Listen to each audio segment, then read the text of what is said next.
2008 में तृप्ति अजातशत्रु और उसके परिवार के खिलाफ दहेज का मुकदमा चला देती है। कोर्ट ने कहा कि ऐसे आरोप विवाह की आत्मा को खत्म कर देते हैं, तो तृप्ति अपनी गवाही से पलट जाती है। लीगल साथी देखने वाले सभी दर्शकों को जय हिंद, जय भारत। आज हम जिस केस की चर्चा करने वाले हैं, उस केस ने उन बहुत सारे पतियों की उम्मीदों को जगा दिया है जो झूठे दहेज के केस से परेशान थे। और यह केस हमें यह सोचने पर भी मजबूर करता है कि आखिर हमारा समाज किस तरफ बढ़ रहा है। आज के इस समय में जहां तलाक लेने के लिए हमारे पास तरह तरह के ग्राउंड अवेलेबल हैं, उसमें भी हमें सबसे ज्यादा मामले क्रूअल्टी के क्यों देखने के लिए मिलते हैं। चलिए इस केस से समझते हैं। इस केस का नाम है तृप्ति सिंह वर्सेस अजातशत्रु।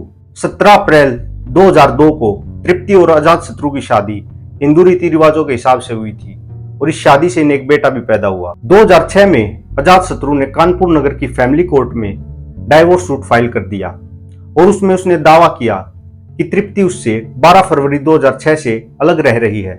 यहाँ उसने डाइवोर्स का जो ग्राउंड लिया वो ग्राउंड बनता है डेजर्शन का ग्राउंड, यानी कि त्याग का ग्राउंड।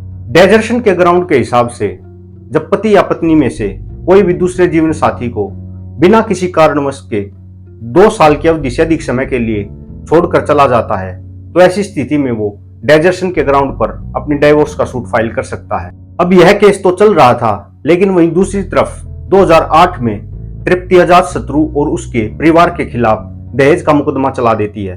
अब जब यह केस कोर्ट में तृप्ति की गवाही तक पहुंचता है, तो तृप्ति अपनी गवाही से पलट जाती है और अजातशत्रु और उसके परिवार को इस केस से रिहा कर दिया जाता है। 2011 में अजातशत्रु तलाक का ग्राउंड अमेंड करता है। अमेंड यानी बदलना। अब की बार उसने जो तलाक का ग्राउंड लिया था वो डेजर्शन नहीं बल्कि क्रूअल्टी का ग्राउंड था।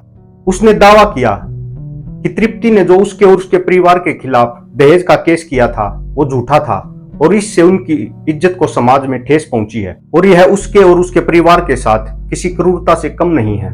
22 फरवरी 2013 को कानपुर नगर की फैमिली कोर्ट अपना फैसला सुनाती है और शादी को खत्म कर तलाक को मंजूर कर दिया जाता है। तृप्ति को तलाक के समय मिलने वाली एलिमनी भी नहीं दी जाती। तृप्ति इस फैसले से खुश नहीं थी। वह इस फैसले के खिलाफ इलाहाबाद हाईकोर्ट में अपील करती है। 17 सितंबर 2024 को हाईकोर्ट अपना फैसला सुनाते हुए कहता है, एफआईआर में देरी हुई। शादी के 6 साल बाद एफआईआर हुई, वो भी तलाक की याचिका डालने के बाद। इसका मतलब यह निकलता है कि यह झूठ से भरी हुई एक शिकायत थी। गवाही का बदलना यह दिखाता है कि उसके आरोपों में कोई सच्चाई नहीं थी, वे बस गुस्से का एक परिणाम स्वरूप थे। हाईकोर्ट ने स्पष्ट तौर पर कहा कि अजातशत्रु के माता पिता पर झूठा आरोप लगाना भी अपने आप में क्रूरता है। कोर्ट ने कहा कि तृप्ति के आरोपों ने इस रिश्ते को और भी कमजोर कर दिया है और इनके बीच विवाह जैसा कुछ नहीं रहा। कोर्ट ने कहा कि ऐसे आरोप विवाह की आत्मा को खत्म कर देते हैं और कहा यहाँ स्पष्ट तौर पर क्रूअल्टी यानी क्रूरता हुई है।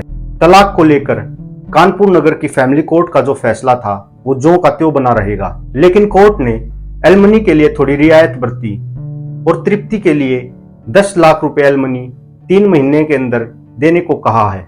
इस केस के बारे में आपके क्या विचार हैं, हमें कमेंट सेक्शन में बताएं और ऐसी और भी वीडियोस देखने के लिए हमारे चैनल लीगल साथी को सब्सक्राइब कीजिए। जय हिंद, जय भारत।